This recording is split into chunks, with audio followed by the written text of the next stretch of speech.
So planning for higher healthcare costs. So, firstly, I like to talk about out-of-pocket expenses by gender, because as people age, and you see here, this is these are services in rust colored, and blue are the premiums. And you can see as you age, this is the women's side, this is the men's side, you can see services start going up. Typical Medicare budget, just for those that are looking at this, and creating a budget. And I recommend you do this. This is so important. But Part B premiums, that's the $170.10. I just use the $200 number for a Medigap premium. And then Part D, I use $40. So if you add those three components together, it comes to $410.10. And then if you take that and you take the 410 times 12, well, that's a little bit shy of $5,000 alone. And then you have these other out-of-pocket costs here. So, if you add all this up, it's about $6,500 per person. So you need to make sure that you have a $13,000 allocation towards your healthcare costs. And I really do believe that you have to have this allocated and know exactly where it's going to come from. What can cause your healthcare budget to change in the future? Well, your health condition. Basically, if you were to have a health status that revised, certainly inflation is going to hit these things as well. So you want to make sure you're building what I would call a cost of living adjustment into those healthcare costs. So I just said it would be about $13,000 a year, but I think you need to make sure that you're showing that $13,000 is going to need to go up each year, because premiums and copays go up each year. It just would be the wise way to plan. So planning for future costs, there's been a host of characters out there. Fidelity, this is an Employee Benefits Research Institute. They've done studies on how much healthcare is going to cost in retirement. And incidentally, this does not include long-term care. So you could put your own estimate together. So that's why I'm saying this is not an area of your budget that you should be stingy with. This is an area you need to make sure that you have proper planning. With regard to long-term care, it is not covered by Medicare or Medigap. As I mentioned, skilled nursing care is, but for no more than 100 days. And help with activities of daily living, well, there's no coverage at all. So Medicare is not what you want to use for long-term care.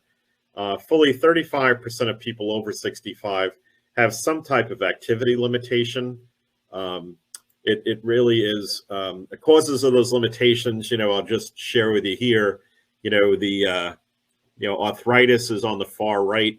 Hypertension is the other big column there. It's just, these are the issues that crop up as we age. If you don't need help now, well, just wait. You see as you age, issues with walking. This is the big one here. And again, that's what I refer to as the need for additional services.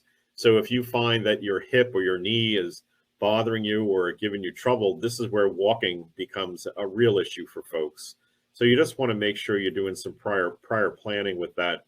And levels of care, I thought this would be helpful for folks to know. So I call this neighborly care, this in-home assistance. And, that's like shopping and preparing, helping people prepare meals, maybe helping them balance a budget, balance a checkbook, doing some basic household chores, that type of thing. And then the next level of care, these are what's called custodial care. Now, this is where a long-term care policy would pay out. These are called ADLs, or activities of daily living, of which there are 6. And these are them listed. And usually a long-term care policy, if indeed you own one, you have to have the inability to perform 2 of these 6, or not both, or you have a cognitive issue. You have dementia, Alzheimer's. You become a danger to yourself because you just can't remember different things. So the one I get questions on with the activities of daily living is transferring. So transferring is the ability to get from your walker or a wheelchair into bed, for example, or out of bed into that walker or wheelchair. If you can't do that unassisted, you fail that one. If you fail one other, then that's when a long-term care policy could begin paying out its benefit to the person. Level 3 is skilled care. Okay, so this is basically where those 100 days of Medicare, this is where they would pay. So you need 24-hour supervision. It's ordered by a physician, disease management, rehabilitations. But let me just tell you, when you're no longer under 24-hour supervision, you then drop down to level 2 care, which is custodial care. And that's where a long-term care policy would kick in. And if you don't have a long-term care policy, well, then you're self-paying. What are the costs of long-term care? Well, these are the estimates that are out there. $290 a day. We have a facility here in town that it's almost $13,000 a month for long-term care, and that's in a full nursing facility. So it can get quite costly. The cost of the policies aren't that much. So I often hear from people, well, I hear long-term care is expensive. I said, well, are you paying for the care or are you paying for a premium? If you're paying for the premium, it's not that bad. If you're paying for the care out of pocket, I concur with you fully. And that's why I am an advocate for long-term care, and my wife and I both do have a policy. So anyway, so why pay for long-term care? Well, right now, with sparing family members the burden of caring for you. My dad died suddenly from a heart attack, so he did not have long-term care. My mom was quite a different story. And she passed away a year and a half ago, so she did have long-term care. And now I'm venturing into a new issue. My mom's brother, who lives in Florida, is not doing well. Single gentleman, never married, no children. So he is now going to move up here to live closer to us, and I'll be helping him out with care.